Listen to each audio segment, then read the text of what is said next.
Hier möchte ich ein Extra zum Video The Body Code Teil 1 mit dem Käfer Scarabäus und seine Symbolik einbringen.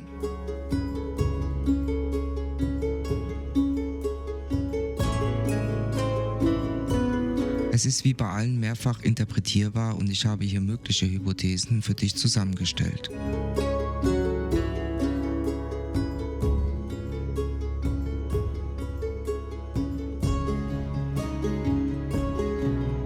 Der Käfer Scarabäus, das Symbol, kam wohl zu uns mit der verschmorten, wütenden Sonne zu den Ufern des Nils. Skarabäen leben häufig an den Küsten des Mittel- und des Schwarzen Meeres, im südlichen und östlichen Europa, der arabischen Halbinsel, der Krim, der Türkei und natürlich in Ägypten. Es ist ein matt-schwarzes Insekt mit einem runden, glatten Körper mit einer Länge von 25 bis 35 mm. Der erwachsene Käfer ist glänzend schwarz. Auf dem Kopf des Käfers befindet sich der Frontalprotrusen und Augen, eingeteilt in oberen und unteren Teilen. Auf jedem Scarabäus gibt es ein Sporn, mit denen er die Erde gräbt. Natürlich gibt es verschiedene Typen des Käfers. Geschlechtsunterschiede sind bei ihnen nur schwach ausgeprägt. Der untere Teil des Körpers ist mit dunkelbraunen Haaren bedeckt. Sie leben etwa 2 Jahre und davon verbringen sie fast ein ganzes Leben unter der Erde. An die Oberfläche kommen sie meist in der Nacht. Überwintern tun sie im Boden bei einer Tiefe von 2 Metern, danach kommen sie an die Oberfläche zum Anfang März und dauert bis Mitte Juli. Sie ernähren sich von dem Mist unter anderem der Kühe, Pferde und Schafe. Es ist schwer zu sagen, wann genau in Ägypten dieser zu einem heiligen Symbol wurde, aber die ältesten angeblichen Beweise für die Verwendung dieses Zeichens in sakralen Ritualen gehören offenbar zum 3. Jahrtausend unserer Zeitrechnung.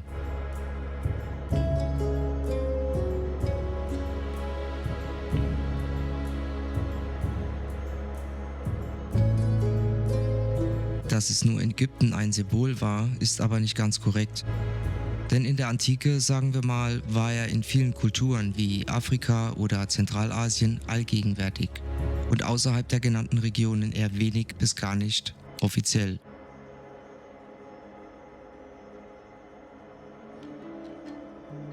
Forscher haben sogar eine der ältesten Felszeichnungen in der Region Indien entdeckt. Eine einzigartige Petroglyphe Scarabäus, erstellt von etwa 7000 vor Christi. Ein Herr Misra behauptet, dass es weitere alte Petroglyphen gibt, die den alten ägyptischen Zivilisationen vor etwa 4000 Jahre vorausgeht. Das Scarabäuszeichen repräsentiert Sirius im Sternbild Canis Major, das klassische Wintersternbild für die nördliche Hemisphäre ist. Die Göttin Hathor, das Haus des Horus, heißt auch Himmel, wurde mit Sirius in Verbindung gebracht, die als Kuh dargestellt wurde, zwischen dessen Hörnern sich Sirius befand. Bibudev Misra schreibt in seinem Artikel, dass die von ihm gefundenen Petroglyphen auf ein älteres System astrologischer Vorstellungen über die Himmelssphären hindeuten und datiert die Entstehung von Sternbildsymbolen auf einen Zeitraum von etwa 10.000 Jahren vor Christi. Vielleicht ist unser astrologisches Wissen das Erbe einer untergegangenen Zivilisation, die während der Eiszeit blühte. Herr Misra schlägt vor, dass alte Petroglyphen esoterisches Wissen über die ältesten Zivilisationen des goldenen Zeitalters der Menschheit widerspiegeln, die während der Kataklysmen der Ära der jüngeren Dyrras 10.900 vor Christi bis 9.700 vor Christi starben, als unser Planet getroffen wurde durch zahlreiche Fragmente eines riesigen Kometen.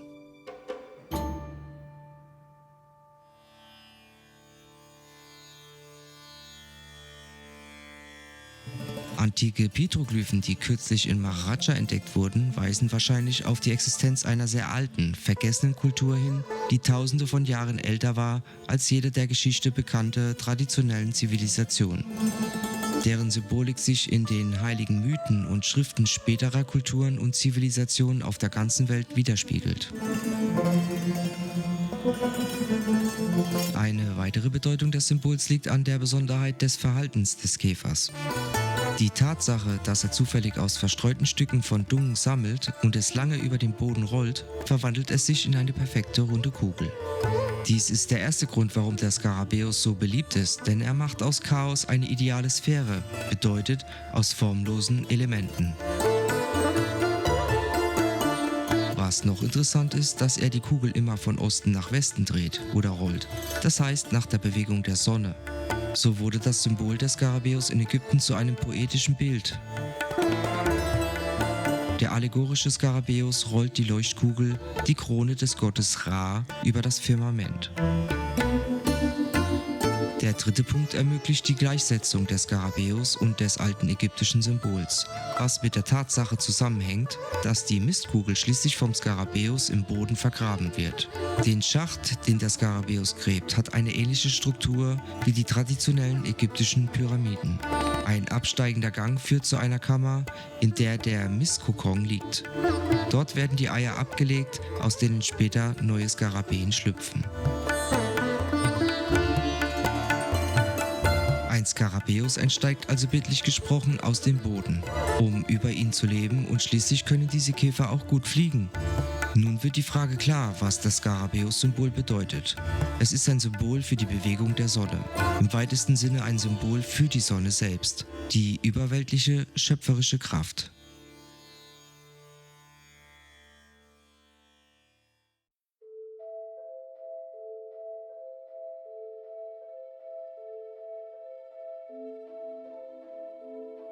Eine der Sonnengottheiten im alten Ägypten wurde Khepri genannt, was Skarabäus bedeutet. Khepri verkörperte die aufgehende Sonne und übernahm teilweise die Funktion des Schöpfergottes Atum. Atum Khepri wurde er in den Texten der Pyramiden genannt, der Schöpfer des Osiris, Gott der Wiedergeburt, des Königs der Unterwelt und Richter der Seelen der Verstorbenen. Er wurde oft in der Gestalt eines Mannes, aber mit einem Kopf in Form eines schwarzen Skarabäus dargestellt.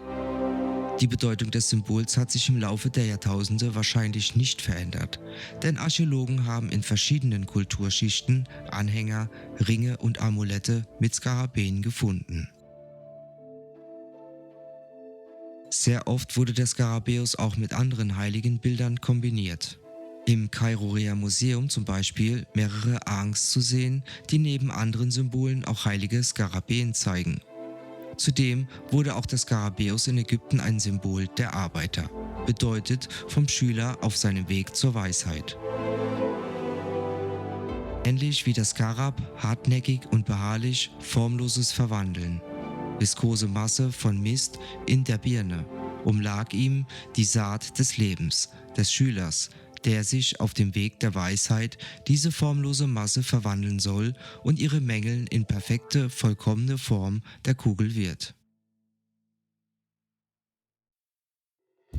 Auch die Bedeutung, ähnlich der Sonnenscheibe, sie verschwindet hinter dem Horizont der Erde und wird wiedergeboren im Osten. Aus den Tiefen der unterirdischen Finsternis, wo der Skarabäus in seinen Mauern seine Nachkommen wiedergeboren werden, wie aus einem Traum oder der Wiederbelebung, wo sich die göttliche Kraft und Weisheit vereint, wo die wiedergeborene Seele die Möglichkeit bekommt, in ein neues Leben auf Erden zu inkarnieren. Man zeigt auch neben dem Skarabäus zwei Schlangen der Weisheit, rechtes und linkes. Ein Schüler nimmt von jedem von ihnen und bildet seine Weisheit. In der Bemalung der Sarkophage wurden die Skarabäen ab etwa 1000 v. Chr. aktiv verwendet. Sie wurden oft dargestellt, wie sie einen Feuerball rollen, der wahrscheinlich die Sonne darstellt, ein Symbol für die zyklische Natur des Universums und des ewigen Lebens. Skarabäen als getrocknete Käfer wurden häufig in Fayence-Pylonen eingesetzt, die offenbar als ursprünglicher Grabschmuck dienten und auch eine Schutzfunktion hatten. Das Symbol des Skarabäus wird mit vielen Beschwörungsformeln aus den sogenannten Texten der Sarkophage und Texten der Pyramiden in Verbindung gebracht. Es ist auch bekannt, dass die Ägypter viele Rituale im Zusammenhang mit dem Skarabäus praktizierten. So glaubte man zum Beispiel, dass eine Frau, die Probleme mit der Empfängnis hatte, sicher schwanger wird, wenn man den Käfer trocknet und zu Staub zermahlt, ihn dann mit Wasser vermischt und trinkt. Der Kopf und die Flügel eines Skarabäus wurden gekocht, in Öl gewaschen und dann in Schlangenfett eingelegt. Diese galten als den besten Schutz gegen den bösen Zauber. Natürlich musste die Delikatesse gegessen werden. Die Rituale wurden zu Beginn unserer Zeitrechnung durchgeführt, aber wir müssen bedenken, dass sie alle zu Beginn unserer Zeitrechnung entstanden sind. Außerdem gibt es keine genauen Beweise dafür, wann und wo diese Zaubertränke verwendet wurden. Und es könnte sein, dass es sich dabei nur um Fiktion handelt, da deren Autoren dieselben Christen sein könnten, denen der heidnische Glaube der Ägypter, gelinde gesagt, peinlich war. Außerdem ist es unwahrscheinlich, dass es im alten Ägypten erlaubt war, den heiligen Skarabäus zu töten. All dies ist jedoch nur eine Hypothese. So oder so, der Skarabäus ist ein uraltes und vielschichtiges Symbol. Dieser einzigartige Käfer, der in Westeuropa, Nordafrika und Zentralasien weit verbreitet ist, wurde nicht nur von den Ägyptern als heiliges Wesen betrachtet. Er wurde auch von afrikanischen Stämmen, den alten Völkern des Kaukasus oder sogar von den Türken vergöttert. Im alten Ägypten jedoch hat der Skarabäus-Kult eine wahrhaft epische Dimension erreicht.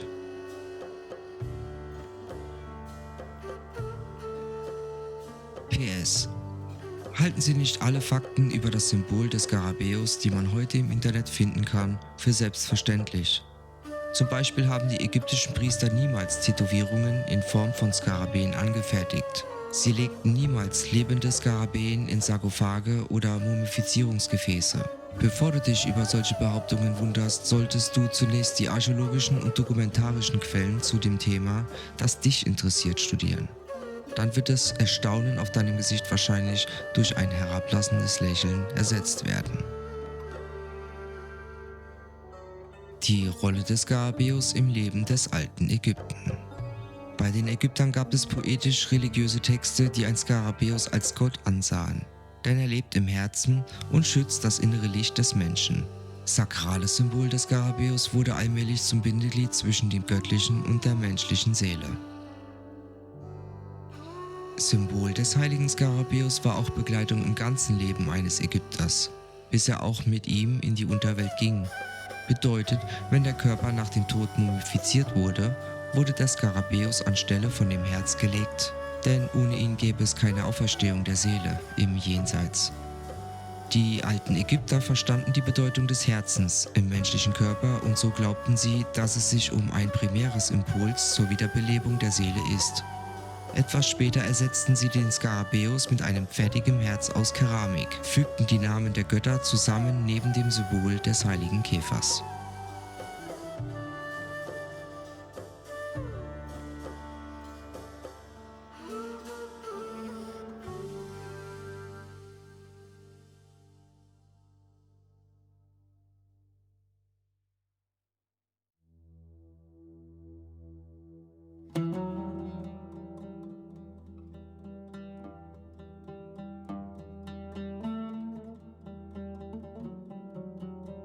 Eine weitere Aussage zum Symbol ist folgende von Santos Bonacci, die ich sehr interessant finde. Zitat: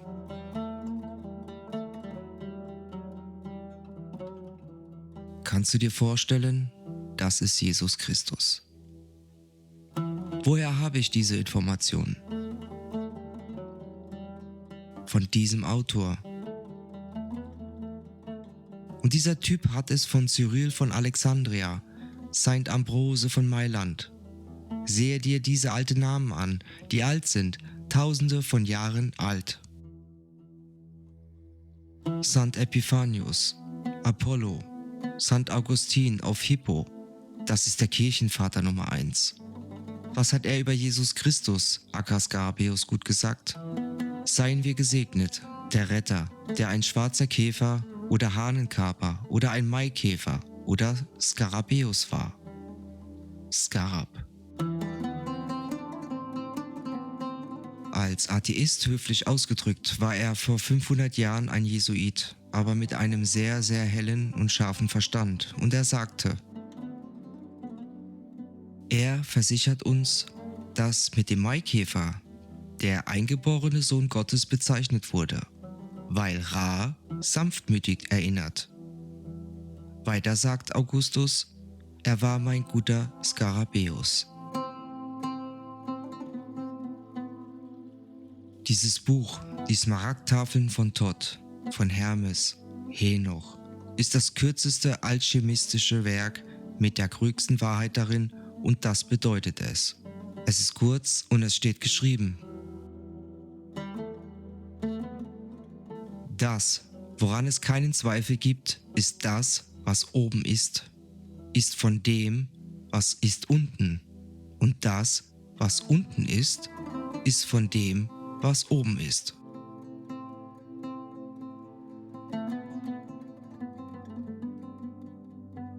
Die Wunder von einem wirkend, wie alle Dinge von einem waren. Sein Vater ist die Sonne und seine Mutter ist der Mond.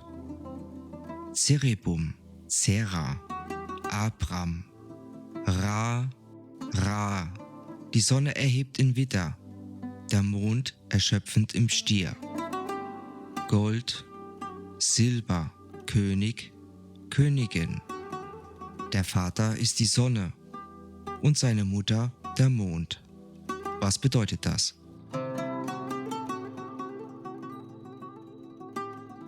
Die Sonne korrespondiert mit der Zirbeldrüse und der Mond korrespondiert mit der Hypophyse. Drin im dritten Ventrikel und weiter an den optischen Thalamus anheftend. Josef und Maria. Die Erde trug es in ihrem Bauch.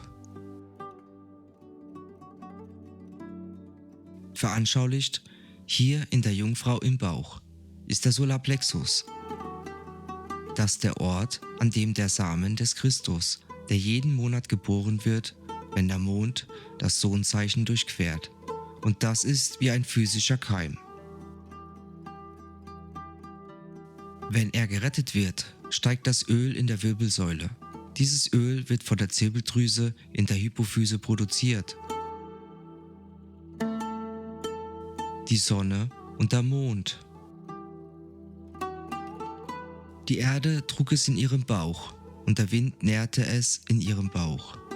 Als die Erde, die zum Feuer werden wird, nährt die Erde von dem, was subtil ist, mit der größten Kraft, die sie von der Erde zum Himmel aufsteigt, und Herrscher über das, was oben, und das ist, was unten ist.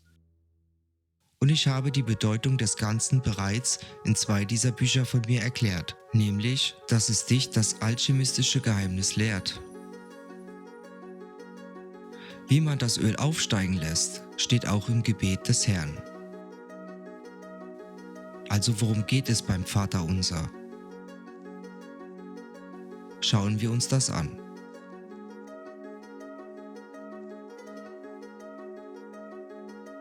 Matthäus Kapitel 6 ab Vers 9.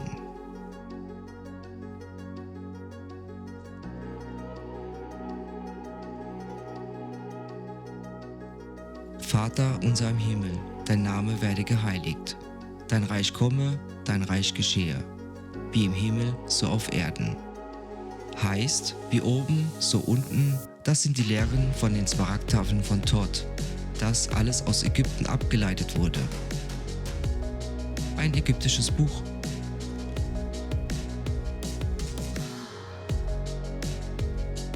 Unser täglich Brot gib uns heute. Bedeutet, das Gehirn ist das Brot, der Samen heißt das Brot, das Öl, das Salz, der Christus, das Mana vom Himmel.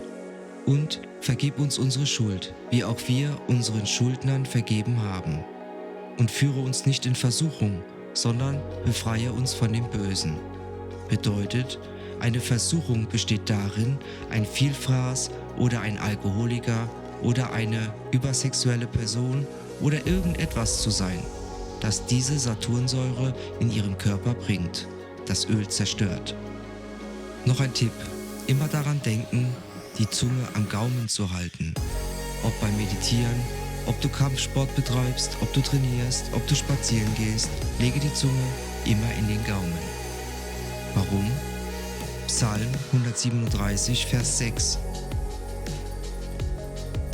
Wenn ich nicht an dich denke, soll meine Zunge am Gaumen kleben.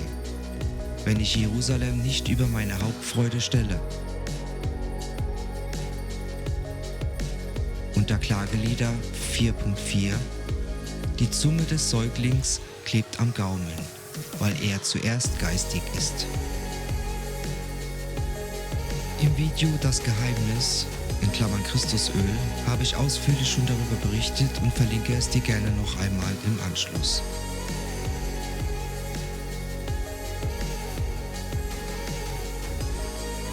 Hier habe ich noch eine interessante Ansicht zum Skarabäus gefunden. Im Kanal The Land of Chem hat er die Wissenschaft der Chemie und der Produktion von Methangas in historischen Ägypten erforscht, im Zusammenhang mit dem Skarabäus. Er entdeckte, dass sie chemisches Wissen in den Stufenpyramiden zur Herstellung von Chemikalien im industriellen Standard genutzt wurden und dieses uralte Wissen über der ganzen Welt aller Zivilisationen bekannt war. Auch warum die Tiere wie Stiere oder Kühe zum Beispiel heilig waren. Dazu hat er einen Artikel entdeckt, die das bestätigt haben und seine Theorie unterstützen. Zitat: Mit dem Ende der Erntesaison und dem Beginn der Überschwemmung begann der jährliche Produktionszyklus von Methan. Die landwirtschaftlichen Abfälle und die Viehdünger wurden in ganz Ägypten gesammelt und den ganzen Sommer über regelmäßig in die Pyramiden geliefert. Ein Prozess, der symbolisch durch den heiligen Dunkelrollkäfer, die Krabbe, dargestellt wurde. So wie der Skarabäus den Dung sammelte, aus dem seine Jungen geboren wurden, so sammelten unsere alten Brüder den Viehdung, aus dem diese wichtige Chemikalie hergestellt wurde. Das erste Dekret.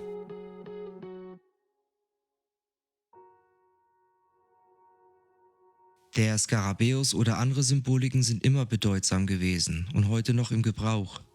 Das gilt für beide Seiten, also für Negatives oder Positives.